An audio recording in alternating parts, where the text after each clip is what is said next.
Wajua ni afadhali mgombane.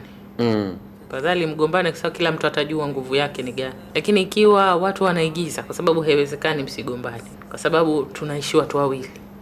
Na bahati mbaya mazungumzo ya ndoa sio ya kwenu watu wawili.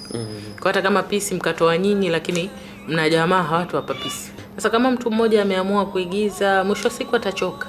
Kwa sababu sio katika hali yake kwamba mimi nijizuie tu, hata mtu akinikera nisiseme ili nionekane kwamba mimi ni mtulivu, ili niwe mwema kwake. Sasa unajua Mwenyezi Mungu hajakuumba wewe kujizuia. Sasa itafika tu wakati itabidi umejizuia, kisha ukashindwa.